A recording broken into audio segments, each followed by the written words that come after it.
What is up, you guys? This is Laura Kasher. I hope you're having an awesome day today. I know it's a little bit later than usual when I go live, but I thought I'd take a few minutes real quick here to talk to you about a few of my favorite things that I use, tips and tricks to help keep me motivated and to stay on track. First of all, if you're catching me live, feel free to drop a 1 below, and if you're catching the replay, feel free to drop replay below. And if you're new to my broadcast, please drop new in the comments so I can reach out and we can become better friends. Anyway, so like I said, I wanted to take a few minutes to talk about what keeps me motivated. I have seen so many posts lately and gotten direct messages where people reach out and they have a lot of weight to lose, or they have a lot going on in their lives, or they're super busy and they're constantly wondering, like, how do you stay on track, Laura? If you don't know, I have a lot going on. I'm working from home. I have a physical business also that I help run. I have a 2-year-old and a husband, and things are pretty busy, go, go, go. And so I wanted to give you 7 different tips that work for me. These may not work for you. They work for me. When I started my journey, I had 80 pounds to lose. And so my journey is different than some people that have 10 pounds to lose. And I have a hard time relating to people that only have 5 pounds to lose. And so this may not be for you. Maybe it's something you've heard before, maybe not. But I just hope you enjoy it, and I hope something speaks to you and something might help you. And if you want to just talk about life struggles or anything going on with your weight, I'd love to talk about that too. I have struggled with my weight since I was 16, and just recently I've lost 22 pounds. So I have a few different things that motivates me. So number 1 is to figure out what motivates you. So for some people that may be like food, or it may be a reward, or it may be cash, or it may be shopping. Everybody's different. Some people have, there was a point in my life where a swimsuit really motivated me, and so not so much now, but I used to hang up like a bikini that I really wanted to get into on my wall in my bedroom so that every day I saw that, and so that was something that motivated me. Sometimes I've put things on the background of my phone. If you haven't done that before, that's a great way to do it, keep you motivated. I know we look at our phones probably more than other humans. And so like we went to Hawaii last year, and so that was my background every time I opened it. Sometimes it might be a meaningful quote. Hey, Michelle, yes, motivation is so key. Like, oh my gosh, it's hard to make it through anything. So the phone backdrop's great. I had a time in my life when I was younger where I used to wear a rubber band. I know they have those really cool like affirmation bracelets and stuff now, but back then when I was 16, I had a thicker rubber band, and I actually wrote like something that helped me push harder on my rubber band, and I wore it all the time. So every time I turned my wrist and I thought about eating something that was bad for me, that would motivate me. So everybody has different things that fuels them. And so for me, one of those things is like, I love clothes. I love fashion. And if you don't know, I own a clothing store here in our small town, and I absolutely love it. It's my favorite thing in the world. And I was really getting upset that I literally couldn't fit into anything we offered, anything we carried. And so I love the way I feel in clothes, and I love watching women when they feel beautiful and they feel sexy and they feel amazing and confident in a new outfit. It's amazing what it can do for you. And so clothes is one thing for me that motivates me. And so that's kind of, I wanted to get into smaller jeans. I wanted to get into my jeans and not have the sides of my size 16 or 18 jeans roll over. And I wanted them to actually stay the way they're supposed to stay and me button them. And so that's number 1, is figure out what motivates you and pick something that you can visualize, whether it's a phone backdrop, something you write on your mirror every day, something you hang up in your room, something in your car, whatever your reward is for yourself that helps, figure that one out. Second is to visualize your end goal. And so visualize, like, take a few minutes to really think like how you're going to feel, what you're going to be able to wear, things you're going to be able to do. Are you going to be able to run faster? Are you going to be able to chase your kids? Are you going to be able to finally shop in that store in the mall that you've always wanted to shop at? For me, I know that I used to be able to fit into like Victoria's Secret yoga pants, and I can't fit into them anymore. And so that's another goal of mine, is I'd love to be able to fit back into their pink clothing. Just a weird thing for me. But there's so many different things like that that would help if you could visualize that end goal. And don't think of it as this torturous journey, but wow, it's going to be so awesome. Talk in the present tense. This is going to be so amazing when I can do this with my kids. This is going to be so amazing when I can finally ride that ride at Disneyland or Knott's Berry Farms because I can fit in the car. Or it's going to be amazing that I will finally have stamina to finish a 30-minute workout without modifying. Not that there's anything wrong with modifying. I modify every day. But anything like that, set a goal, a tangible goal that you can focus on and visualize for the end too. And on that topic also is set miniature goals. Don't just set the end one. I tend to always do that. Okay, I've got to lose 80 pounds. But if you break it up into smaller ones, it's totally like, okay, let's just lose 20. Let's start there. Or let's lose 5. Let's start there. See if we can lose 5 pounds. Let's not have sugar this week or today. It might be one day. Conquer one day. And if you can get through that, those smaller tangible goals will help you feel like you're having little victories and that you're having success. Super helpful. And like I said, I've been through the ringer with my weight loss, and so I've done and tried everything, I promise you. And I even invented a soup diet at one point. That was a horrible, horrible thing. I thought, I'm going to write a book. I'm going to write a book on how you can lose lots of weight if you just survive on soup at hand. Yeah. This was my genius plan at 17 years old. So I was losing a lot of weight, and I was literally drinking soup at hands every day. That's all I would eat. Anytime I was hungry, drink a soup at hand. Yeah, totally horrible for you. Don't worry, I didn't publish it. So don't do that. But anyway, we're down a rabbit hole. No surprise there, because my mind is like, woo, in a million directions. But tip number 3 would be, this is probably the one I struggle with the most, to be totally honest and raw with you guys, and that is to love yourself and your body now, where you're at. And so I have always struggled with this. I've always compared myself. I've always had friends that were much skinnier than me.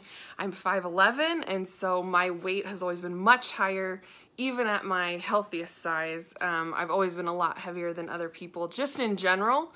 And even right now, when people find out my weight, they're like, there's no way that you're that heavy. And I'm like, well, I am, because I'm 5'11". And so I have really worked on this year loving myself and talking positively to myself. And I loved this because someone commented on one of my before and after pictures, and she said, I love that you are smiling in the before picture. And I thought that was such a neat thing to say, because in every other before picture I've ever taken, which I've taken a lot because I've started and stopped so many times, I'm miserable. My face is miserable, and I have really tried to focus on, and my husband has helped me a ton by catching me if I say something to him like, oh gosh, I'm so fat, da, da, da.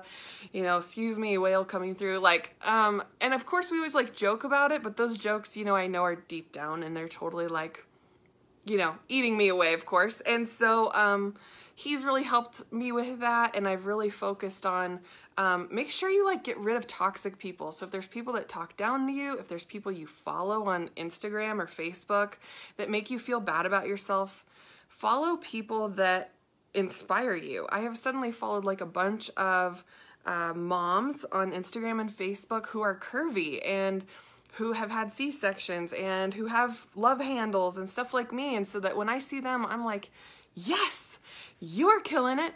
I'm killing it. We're awake today. Our kids are still alive. This is progress, people. And so anything from there is up, right? Yes, I got active. Incredible. Let's keep that rolling. So really try and love yourself. I love my before photo. I hate, of course, that I got that heavy. But I'm smiling in the picture because I remember that day when I took the picture, I was like, holy cow, cannot believe how large I am and how far I've let myself go, and I didn't realize it. And I know that keeps a lot of people from taking photos, but I smiled because I thought, I'm doing the right thing. I'm taking the first step, and it's only going to get better from here. And I committed to that, and it has. And so, and now I love that I have that picture to be able to compare to. So that's tip number 3. Sorry, kind of went on another rabbit trail. No surprise. Number 4, don't go cold turkey if you're starting new. Like, I talk to people that are suddenly starting keto, and I totally did the same thing, and you have to give yourself a little bit of a break. So if you have always drank Coke forever or Diet Coke forever, and then you suddenly go cold turkey, you may have withdrawals, and then you're going to give up. And so I talk to people all the time about not going so strict on yourself that you're not going to keep up with it. So for me, example, one thing I really crave and love and have since I was a little kid is Chinese food. Like, I just love it. And I know that it just makes me heavier. And so I don't eat it really anymore. But then every once in a while, if the craving is really, really bad, I just go get one little thing of spring rolls because they're my favorite with sweet and sour sauce. And it doesn't totally derail me. But if you just, I at least have that personality. I know not everybody does. I have the personality where if I just am so restrictive that then I'm just going to binge somewhere else. And I've done that. I've binged on food until I'm totally sick. If you've ever done that, feel free to drop a 5 below. And if you love Chinese food, feel free to drop one of those little fried shrimps below. Those are good too. But anyway, I encourage you that if you're hooked on soda or you're hooked on sugar or you're hooked on carbs or whatever you struggle with food, take it easy when you're starting something new. If you go cold turkey, at least in my case, you're going to have a harder time sticking with it in the long run. So, cut out if you're struggling with carbs or salty foods or fried foods. Instead of eating them every day, eat them, once every other day for a week. And then the next week, cut it out to just once a week and start to wean yourself off of that. Really quick rabbit trail. I worked at Starbucks for 5 years, and when I first worked there, I found out you got free Frappuccinos, and I thought, oh my gosh, best ever. I am totally gonna drink these all the time. They're free. And within a week, I had drank a Frappuccino every single day. Green tea had just launched. That's how long ago I was there, and it was delicious. And within a week, my pants did not fit anymore. True story. And so I realized that I was hooked on the sugar of it because obviously there wasn't coffee in it, and there was still a little bit of caffeine, of course. But then I started drinking caramel macchiatos. Same thing. Pants were just getting tighter and tighter and tighter. So I realized I've got to wean myself off of this. Now, instead of just cutting them out completely, I switched from a venti iced caramel macchiato to a tall one or a grande one, and then did that for about a week. And then when I thought, okay, this is a little too sugary, then I'd switch to an Americano, an iced Americano. Did the caramel syrup, did the caramel drizzle, so I still had my sweet fix, but I didn't have all the milk. And so I did that for about a week. Then I cut out the syrup for a week, and then I slowly just had drizzle and espresso in my Americano, and then slowly weaned myself off of that. And now black coffee is my favorite thing in the whole world. And so, long story short, if there's something that you really love and you know it's bad for you, or you're trying to wean yourself off of it, just don't go cold turkey on yourself, because that may be worse in the long run. I know it definitely has been for me. And so let's see, tip number 5 is, again, kind of what I just talked about. Moderation is key. That has to do with the going cold turkey thing. And then also, pick your little sacrifices, pick your little battles. That if you're going to go out to dinner and you're really excited, it's your birthday dinner, pick all of your meals to be, or all of your choices to be on your plan, and then pick what's important to you if there's something you want to splurge on. So if you really want to have that cocktail, then make sure the rest of everything you're eating is really on point. Does this make sense? Feel free to drop a 6 below. And then if you really want dessert, then find the dessert that is closest to what you can have on your plan, and then make everything else clean. Skip the cocktail and go for, whatever bunless burger or salad or whatever works for your plan. That's what works for mine. So moderation is key. And then just make sure that you're not splurging too often. Make sure you've been good enough and you've really earned it and worked for that little splurge whenever you do have it. But make sure to have it, because nobody's perfect and it's hard to stay perfect for a long period of time. Okay, and then second to last one is make sure you find a plan that's sustainable for you. So I've tried a bunch of different diets or meal plans and they weren't sustainable for the long run. You have to find something, especially if you have more weight to lose, like starting with 80 pounds to lose. I needed something that I was not going to get sick of and something that I could do for a long time. Because if you hate your plan, you're not going to keep up with it. And then you're going to gain all the weight back. And then you're going to be really miserable. And then you're going to have to find another new plan. And so find something, even if that means you've tried a few things. I've had people say like, why have you tried so many different things? Because I hadn't until now found the thing that worked perfectly for me, the thing that I enjoyed, the thing that made me love food again. Or lets me love food and lose weight at the same time. And so make sure that you find something for you that's sustainable with your lifestyle. If you're super busy, just find something that's long-term.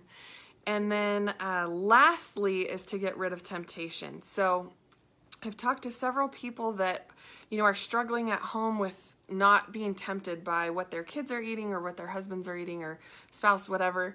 And make sure that if you're starting a new plan, talk to your family, talk to your partner, tell them what you want to do, tell them how important it is to you. And then whatever you can get rid of in your kitchen, get rid of it.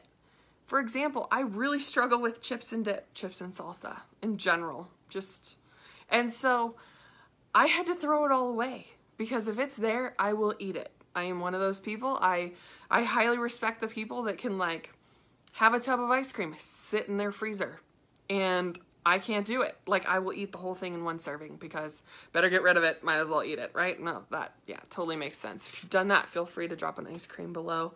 But I even told my husband, we had company over last week and we got the little mini Haagen-Dazs ice creams and there's some left over. And I told him I'm going to have to throw these away because I can't even handle it and I don't even want them, but the temptation is there. And so I'd highly recommend, especially at the beginning, don't put that temptation in front of your face. So if you struggle with sweets, then get rid of the sweets. If you need something for your kids that's different than your plan, of course, keep that, but it helps me to keep it out of my visual path. And so like macaroni and cheese, for example, or pasta, I do make that on occasion for my son. And so I may have to keep that like out in the garage or out of view because if it's there and I see it, I'm going to eat it. And then I'm going to feel horrible the next day. And that would be my last bonus tip, number 8. Before you're going to eat something that you're going to regret, visualize how you're going to feel the next day when you wake up. I know for me, I splurged last week or a few days ago. Feels like last week, and because we were with friends and family, and I felt so horrible the next day when I woke up. Everything was bloated, everything was blimpy, clothes didn't fit as well, and I went, why did I do that to myself? I didn't need that. And so moderation's key, and there's a time and a place for everything. So pick and choose your battles. You are killing it wherever you're at, whether it's day 1 or it's day 100 or it's day 400. You are totally killing this. And if you're sitting here watching me going, I haven't even started, then tomorrow's your new day. Start tomorrow. Don't let excuses get in the way. And if you need any help getting started, feel free to reach out. I'd love to talk to you, but I appreciate you. Thank you so much for watching. And again, my name is Laura Cachera, and I will talk to you tomorrow.